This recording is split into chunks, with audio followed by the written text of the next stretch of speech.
Kuki militants sing athubada terrorist ni laothokadabani ipsa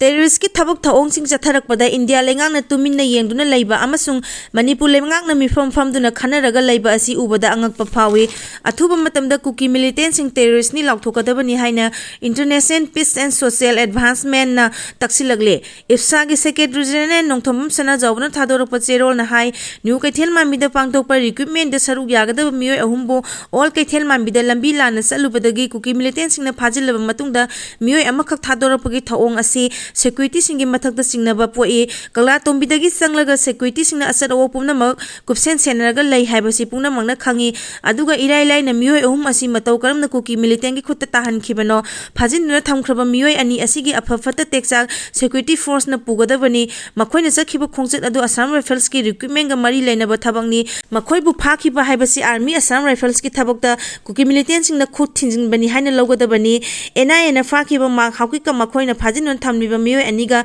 sinagadamani haina demand torokpa asi terrorist singi sabchaba lisani makhoina phajinna thamliba miyoi ani adu India amasung Manipur lenga ani na kanduna imung manungda sinagadabani lengang terrorist ki thaong chapchana thengnaba ngamdrabadi Meeyamgi asauba fathaba ngamlaktaba yai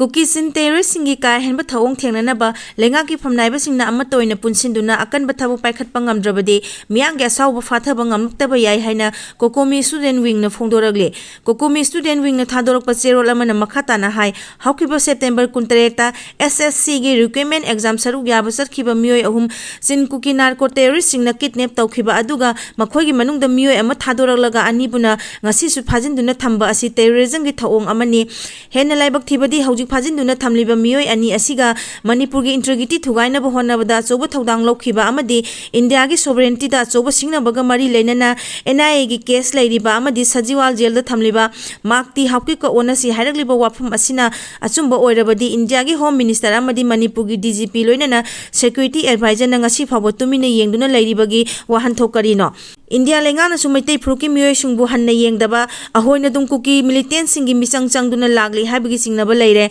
karigumba Kuki militant singna phajin miyoi ani asida phattanungda tholabadi madugi teksak pumba security advisor amadi DGP na pugadabani amaromda haukiba sahi ingkumjali lisingani kulumdoi gi May 3 dagi haurakhiba irang asiga mari leinana security gi oiba thodang lawduna leirakhiba security advisor amadi DGP na ngasi phawba security gi lamda lawriba thodang asi miyamna pendabaga loinana security gi lamda karigumba makhal amatagi development purakpa ngamdraba competent oiba security advisor amadi DGP ni asiguma miyoi sing asibu kayam kuina security advisor amadi DGP ohenduna thamgadoribano hainasu makha taragle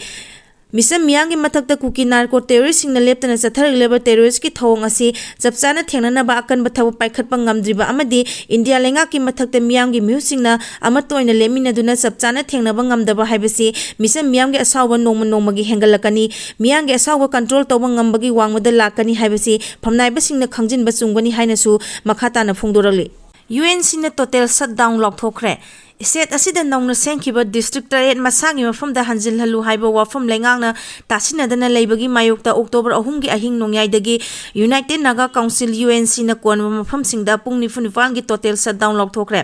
Meeyamgi ayabu yauduna sengkiba district sing amuk hanna hanjin hambagi matangda India lengangna thajaba piduna Naga Meeyam amadi Manipur lenga ki marakta kayara khana wari sanakhiba leikhre adubo ngasi fawo thabakta ontholoktabadagi total shutdown gi wari masi lawrakpani haiba wafam phongdoragle Maikai ahungi marakta kayara khana wari sanakhiba leikhre haina palladuna ingkumja 2013 ki December 3 ta nauna district tare hen hana lejaramba district singdagi khaidokhibani amadi khongthang asi handongnaba wari sanarakpagi matungina ingkumja 2018 gi July gi aroiba sayolda mari leinaba authority ga wari sanakhiba leikhi haiba wafam cherol asina phongdoragle Naga Meeyam na wari sanaraga warosun purakani haina matam pumbada thajaba leikhi haina palladuna ngasi phawba hingsa yawba khongjang changsingdana lakhibani adubu mari leinaba authority na hiram masigi matangda lakhopam thokpa thabaksing lokhalaktabagi mayokta pungni funifangi total shutdown gi khongjang asi changsinaba wari lobani haiba wafam thanglagle panbe yabdi state asida hana leiramba district kharidagi nauna district tare khaidokibani Senapati district tagi Kangpopi district Sandel dagi Tengnopal Ukhrul dagi Kamjong Imphal East dagi Jiribam Thawal dagi Kaksing Tamenglong dagi None amadi Churachapur dagi Fairjol district khaidokibani